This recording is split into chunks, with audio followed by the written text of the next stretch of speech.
The Light in the Storm. Chapter 1. The Weight of Life. John Miller never thought his life would take such a dark turn. 20 years ago, when he opened his auto repair shop in Hopeville, Texas, he had big dreams. Prosperity, a stable life for his family, and, above all, peace. But now, with debts piling up and his wife's health declining, he felt like everything was falling apart around him. The shop, once full of customers and the noise of tools, was now almost empty. Business was bad, and every day was a struggle to pay the bills. His wife, Sarah, who had always been his rock, had been diagnosed with a rare illness, and the insurance didn't cover the experimental treatment that could save her. His children, Daniel and Emma, tried to stay strong, but John could see the fear in their eyes. That night, after closing the shop, John decided to drive to an old bridge on the outskirts of town. The rain pounded against the windshield, mirroring the storm in his heart. He parked and stepped out of the car, feeling the water soak his clothes as he lifted his face to the sky.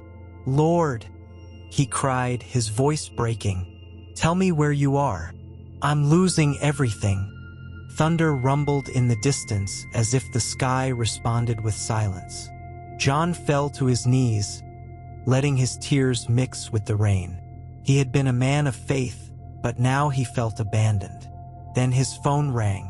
With trembling hands, he pulled it from his pocket and looked at the screen. An unknown number. He hesitated to answer, but something inside him urged him to do so. "Mr. Miller?" said a kind voice on the other end. "You don't know me, but I'm Pastor Thomas from Hopeville Baptist Church. Someone gave me your number, and I felt in my heart that I needed to call you." John couldn't respond. He just listened as the pastor continued. "God put it in my heart that someone needed to hear this. He hasn't abandoned you. The storm may be strong, but He is still in control. Trust in Him." The words pierced John's soul like a ray of light. He didn't understand how this man knew to call him at that exact moment, but he felt that God was speaking directly to him.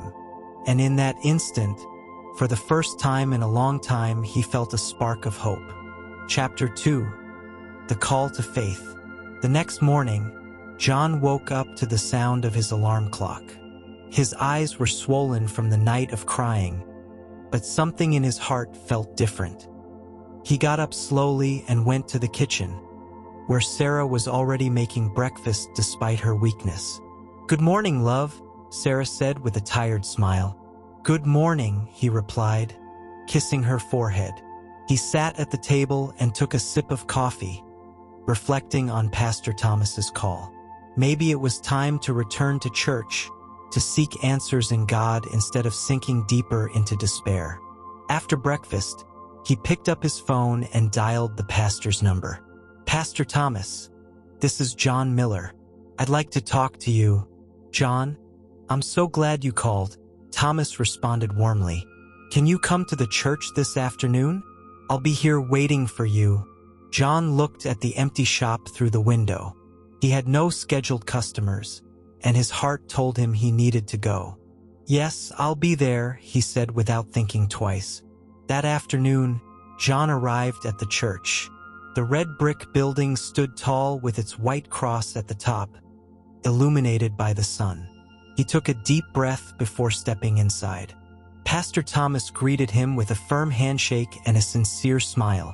"I'm glad to see you, John. Tell me, what's weighing on your heart?" John sighed and, for the first time in a long time, let everything he had been holding inside pour out.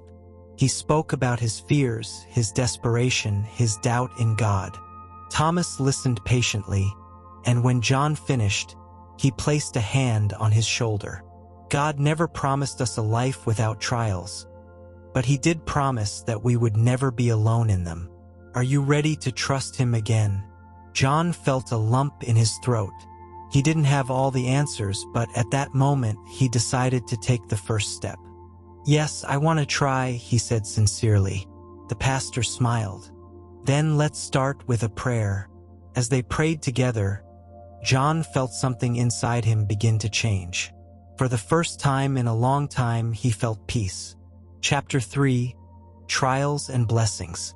John left the church with a sense of relief he hadn't felt in years.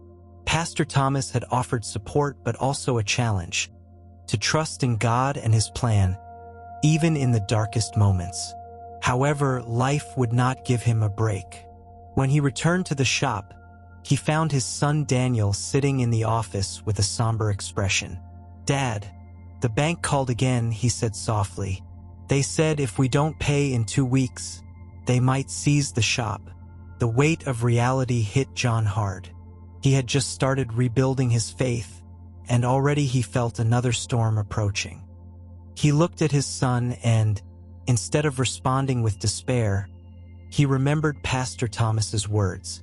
"Let's pray, son," he said, taking Daniel's hands. "I don't know how, but God will help us." That same afternoon, while working on an old car, a man walked into the shop. He was a stranger, dressed in an elegant suit, contrasting with the greasy surroundings. "Are you John Miller?" the man asked. "Yes, I am," John replied cautiously. "My name is Richard Lane. Years ago, you helped my father with his car without charging him because he was going through a tough time. He never forgot that, and before he passed away, he asked me to return the favor. I'm looking for a trustworthy shop to service my company's fleet of vehicles. Would you be interested?" John felt a shiver run down his spine. Was this God's answer? Without hesitation, he shook the man's hand. "Yes, I'd be honored to help." As Richard discussed the contract details, John realized that while trials never ceased, God always had a plan.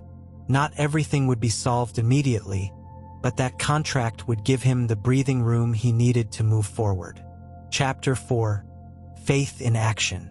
With the new contract, John and his family began to see a ray of hope. Sarah, though still ill, smiled more often, and Daniel and Emma helped in the shop with renewed enthusiasm. But life continued to test him. One night, Sarah had a severe relapse and was rushed to the hospital. John spent hours in the waiting room, fear gripping his chest. In the silence of the hospital, he fell to his knees in the chapel and prayed like never before. "Lord, I don't understand everything that's happening, but I trust you. Give me the strength to keep going." Minutes later, a doctor came in with news. Sarah was stable. It wasn't a cure, but it was enough to give John the assurance that he was not alone. As he held his wife's hand, he whispered, "We will keep trusting. God is not done with us yet." Chapter 5: Renewing Hope. The following days were a constant test of faith for John and his family. Although the contract with Richard Lane brought financial stability, Sarah's health remained fragile. John decided to cling to prayer and God's promises, but there were still moments when doubt crept in.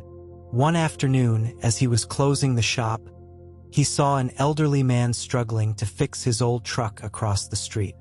Without thinking twice, he crossed over and offered his help. "Good afternoon, sir. Do you need help with your vehicle?" The old man looked up and smiled kindly. "Thank you, son.